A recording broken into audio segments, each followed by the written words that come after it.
What's up? I'm Brian Tong, and welcome to the Apple Bite. It's all the good and bad inside the world of Apple, so let's get to the stories. The iPhone 3GS is here, and it sold over 1 million units its first weekend on sale. Now that beats out the iPhone 3G launch. Even more impressive was the fact that it was available in 8 countries on launch compared to 21 countries for the 3G. Now, pre-sales surely helped out that number, but it's still impressive. Now, Steve Jobs made his first public remarks since he's been away from Apple, saying, "Customers are voting and the iPhone is winning." Now, this after the Palm Pre made its debut, selling somewhere between 50,000 and 100,000 units in its first 2 days. Sticking with Steve, it's been confirmed that he did in fact get a liver transplant at the Methodist University Hospital in Tennessee. Now, they won't say when the surgery happened, but SJ has been seen at Apple headquarters this past week, and doctors gave him an excellent prognosis. This is great news, and we're happy about it. So you know how we do it here at the Apple Bite. We did some investigative work of our own and got the scoop on the iLiver. Steve's gallbladder now produces twice as much bile. It cleanses body toxins with an Intel Core 2 Duo processor, and it's preloaded with the App Store. That thing is one of a kind. Now, in the aftermath of the 3GS launch, Apple is giving a $30 iTunes Store credit for customers who experienced activation delays. In some cases, the delays were more than 2 days. Now, you know, I could rip on Apple because shouldn't they have been ready this time around? But I have to give them some props because they're one of the few tech companies that gives back something when they've goofed. In this case, it's iTunes credits.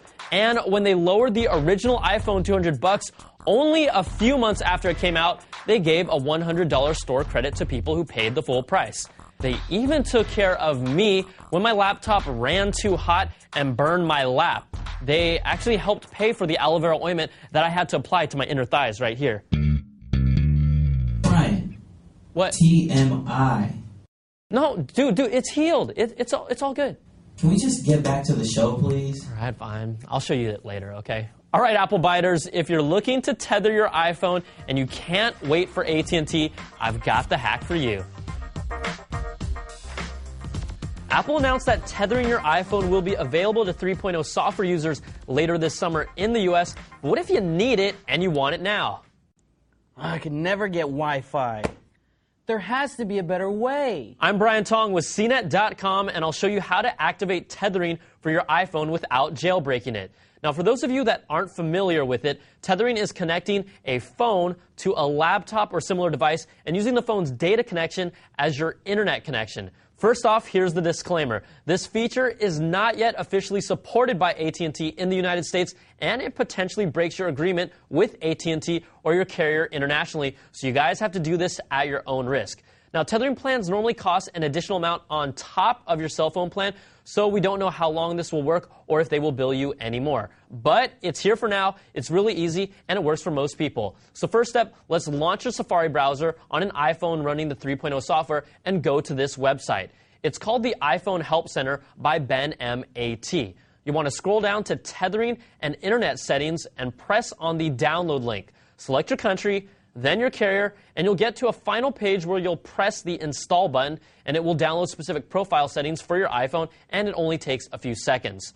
Once that's done, we'll go to the home screen, jump to our settings, then General, then Network, and you'll now see an internet tethering option. To activate it, turn it on, and you have the option to tether over Bluetooth or a USB cable. Plug in the USB cable to your iPhone and your computer, and we're here on a Mac, and if you can see, it automatically detects it, select it as the connection you want to use, and boom, like that, you are tethered. The process works the same on a Windows XP or Vista machine, so just plug it in, the operating system detects a new network connection, and you'll be surfing in no time. What's up? Hey, what's up, Brian? What's going on? Why so blue? Loosen up. I can't get Wi-Fi. You can't get Wi-Fi and you're crying like a baby? Check this out. I got my iPhone all set up to tether. You could do that? Yeah, you can. Okay? Awesome. Check this out. CNET.com. Boom. Like that. What? There we go. All right. Thanks, buddy. Yeah, no problem. That's what friends are for. I'm Brian Tong for CNET.com with your hack for tethering your iPhone. Use it wisely. That's what friends are for good times and bad times. I'll be waiting. Brian, we have a show, remember? Can we get back to that? Yeah, focus, lock in. Okay, I got it. Okay, next story. Here we go. The iPhone 3GS stands for speed, but just how fast is this thing?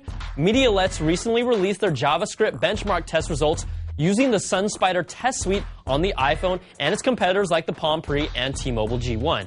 And the results? The iPhone 3GS was 3 times as fast as the Pre, 3 times as fast as the iPhone 3G running the 3.0 software, and over 5 times as fast as the G1. So yeah, you can now start calling it Speed Racer. Now in some quick bites, push notifications are now seeing the light of day in apps like AOL Instant Messenger and BeeJive IM, which supports multiple IM services. Apple also dropped a bunch of updates of their own with a Final Cut Pro update, Time Capsule and Airport firmware updates, and Apple TV goes to 2.4 with no exact changes listed yet, but it now supports gesture controls for Apple's remote app on the iPhone and iPod Touch. And a little tidbit I found myself, just to let you know, the iPhone 3GS now fully supports the Apple headphones with remote and its volume control from the actual headphone.